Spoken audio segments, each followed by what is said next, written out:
In this video, I'm going to show you how to replace your knock sensor on this Toyota Camry with a 2.5 liter 4-cylinder engine. It's located behind the intake on the back of the engine, so let's get started. From underneath, you'll see that there is some wiring attached to the intake here. This is going to be one of your retainers that you have to remove. And to remove these, there are a couple tabs. Well, it just popped off, but basically you squeeze this one, and if it still doesn't pop off, there's a similar looking one up above. Pry that down, and this should come off of the intake. You don't need to unplug it, you just need to remove it off of the intake. And then there's another retainer right over here. It's similar, except the securing tabs are on each side. There we go. And this one. Let that hang over there. Now follow the intake further up and you'll see this bracket here. You don't have to pop the retainers off of the wiring harness because there's a 10mm bolt going right through the middle of it, and unbolting that will just take the whole bracket off. There we go. All right, take that off and just let that hang over there. There's a 12mm bolt on the back of the intake here that secures it to the engine. Let's break this free.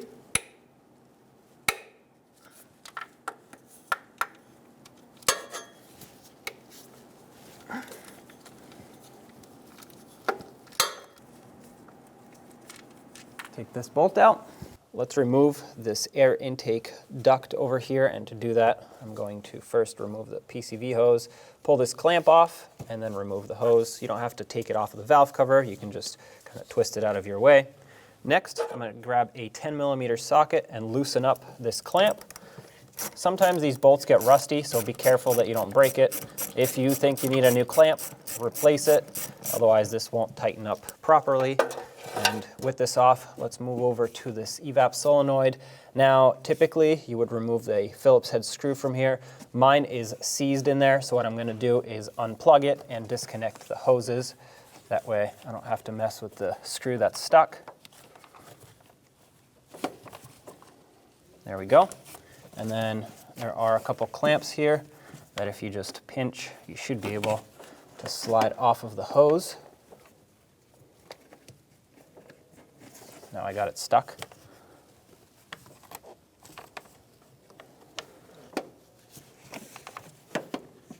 There's one, and there's another one underneath. That one's kind of sneaky, but don't forget it, otherwise you won't be able to pull this piece off.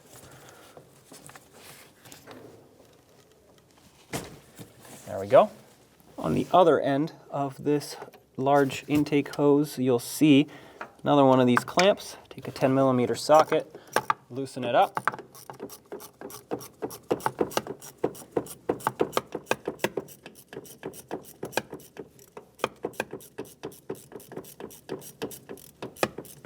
Okay, once it's freely moving around, you're done loosening, and now let's pull this off. Slide it off of here and up and out.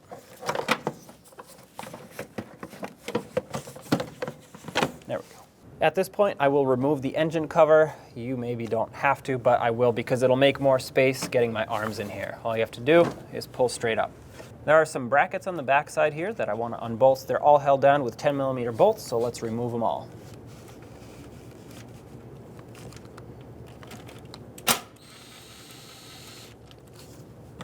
That's one. You don't have to disconnect the wire, you just have to remove the bracket.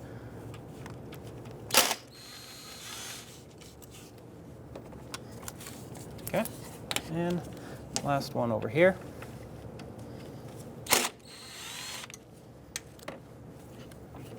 Follow this harness down and unclip it from its retainer down here. If you need a pick to remove it, go ahead and use that. There's a clip on the underside of it that is going to have to get pried, or you could use a trim tool and just pry it away.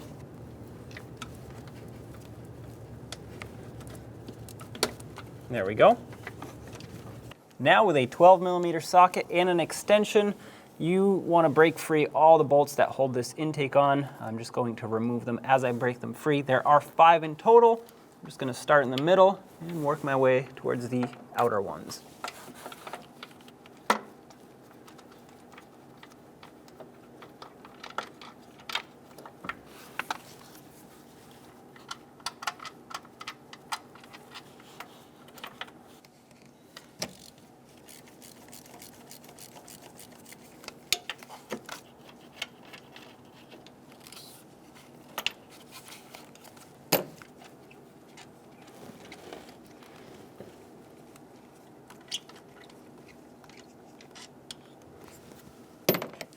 And the last two are going to be one on each end of the intake manifold.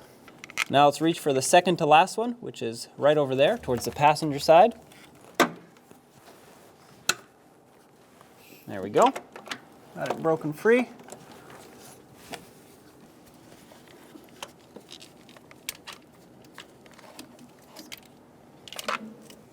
Now grab your socket and extension, slide it in here, and you should be able to feel the extension or the socket slide onto that bolt.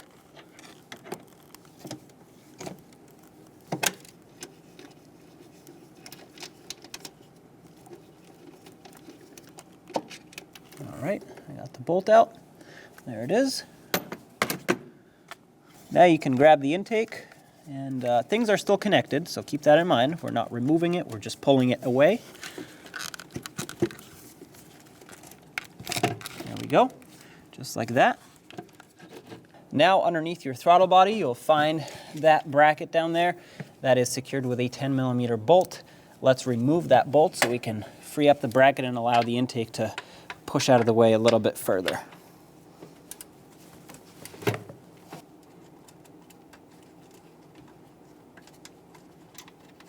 Take that bolt out, and now this. There's a wiring harness secured on here. You're gonna have to pop this off as well. There we go. Pop this off. Now looking from underneath, you can pry the intake back, and right there is your knock sensor. It's held on with a 12mm bolt. I'm going to unplug it first. So reach your hand up here and pinch that connector. The locking tab is up at the top. Press on it and wiggle it until it pops off. There we go. Now use a 12mm socket, remove this bolt.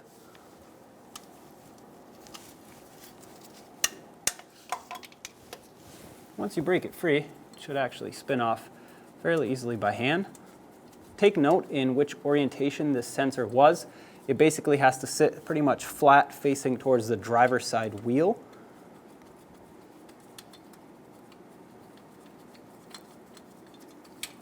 Take the bolt out with the sensor. Now take your new knock sensor, put the bolt through it, and line it up with the mounting hole. When you thread the bolt in, it should thread in nice and smooth. Make sure it does not cross thread. And as you bottom it out, make sure that the sensor is situated properly.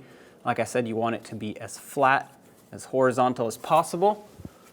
And ensure that when you tighten it down and torque it, it doesn't spin with the rotation of the bolt. It shouldn't, because it does have a washer on the bolt. That's why that washer is there, but just make sure. At this point, let's torque that down. The torque is 15 foot-pounds. It's important that you tighten it properly so that it can take a good reading. That's torqued right there. With that torqued, double check the direction of that knock sensor. It looks good, so I'm going to plug it in. Try to fish that wiring harness back through, and when you slide it over, make sure it clicks. I heard it click. If you need to double check it, just pull on it. It should not come off. You don't want to have to come back here because it came unplugged. Now let's get the intake back on. Now let's wipe off all of this oil and debris that is in the way. Try not to get it inside the engine, and it doesn't have to be perfect. Unfortunately, there's quite a bit of oil here, but fortunately, actually, that made it so that I have no corrosion that built up. So all I have to do is just wipe it off. These intake gaskets you can reuse as long as they are not completely squished down and flattened, which mine are not. So I am okay to put these back on. So all I have to do is just wipe off the debris. All right. Make sure that these intake gaskets don't pop off. And now I'm going to try to bring the intake back up. And it does have a couple dowel pins that line up with the head here. So that's actually a good thing, because as soon as you line it up, you should feel it slide into place.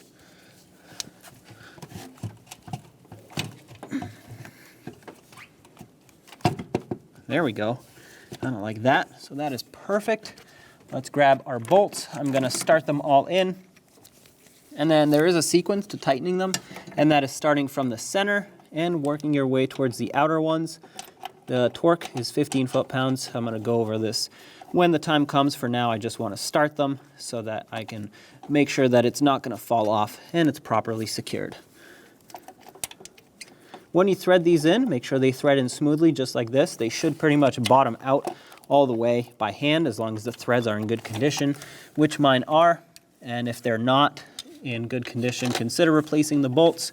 And if they're not threading on smoothly, but the threads are in good condition, you are probably cross-threading it. So stop and start over before you are ruining all of the threads in there.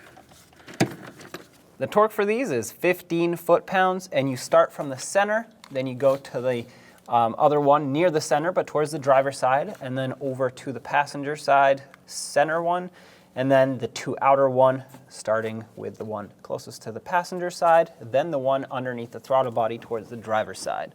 So basically you just go back and forth, starting from the center. Once again, 15 foot-pounds. If you don't have the ability to torque these, just make sure they are nice and snug by hand. 15 foot-pounds is not a lot, but it does mean they should be fairly tight.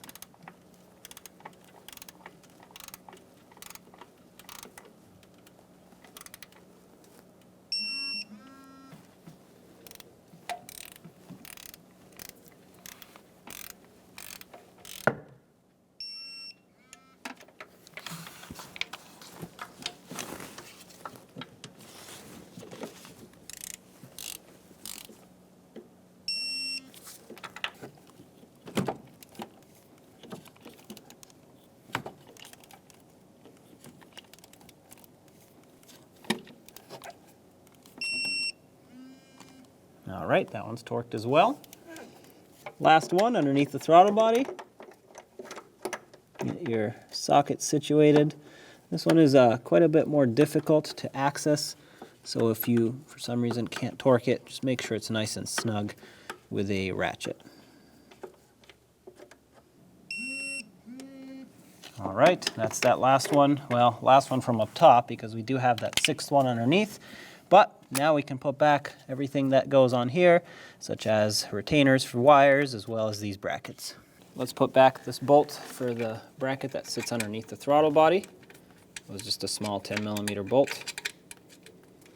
Okay, thread that in all the way. And then grab whatever tool you used to loosen it to tighten it up.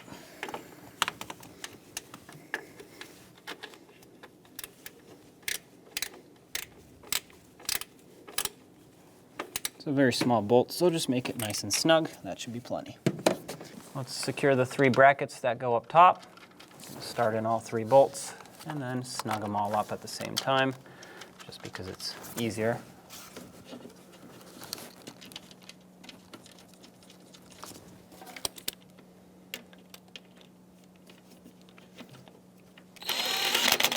These just need to be snug. You don't need to crank them down a lot. You don't want to damage anything.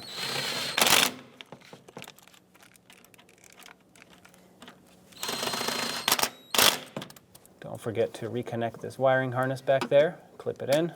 On the throttle body, there was a retainer for this wire here. And then your fuel line clips back into this retainer here. Let's get this piece back in here. When you put it down, make sure it seats on that throttle body all the way down. And then on the air intake, or on the air filter housing, just like so. First thing I'm going to do is snug up these clamps so it doesn't move. Use your 10mm socket for that. When you tighten these, don't make them extra tight. They can break, or you can crush this plastic piece here. Just make them snug. As long as you can't move this rubber piece, the hose, that's good enough. So You're just trying to prevent it from coming off by itself. As you can see right now, I'm trying to move it. It won't move. That's perfect. So let's do the same to the bottom. Make sure it's still seated. This one's a little difficult to access, but you can get it from the back side.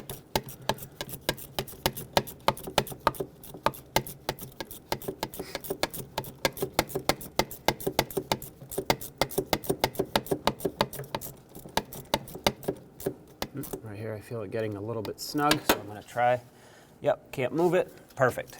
Take this hose and clip it onto this retainer, and the one that I just clipped on actually goes underneath this solenoid valve here.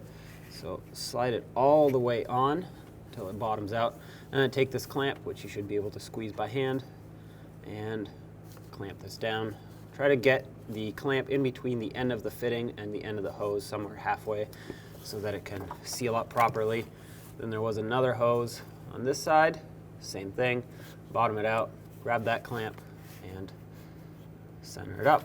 And then the electrical connector right here, make sure that clicks.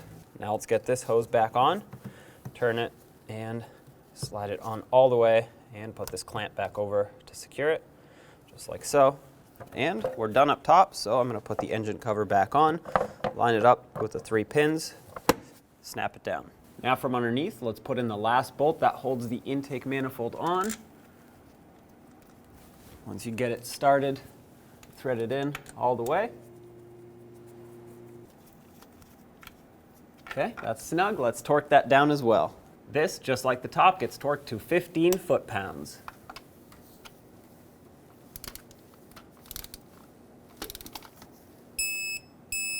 That's it right there. Up here, I unbolted this bracket with the 2 retainers for the wiring harness. If you did not unbolt it, well, all you have to do is clip it back on. But for me, I'm just going to put the bolt back in.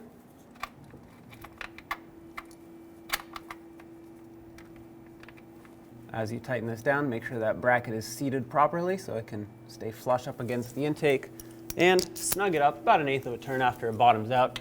It's a small bolt, you don't want to break anything.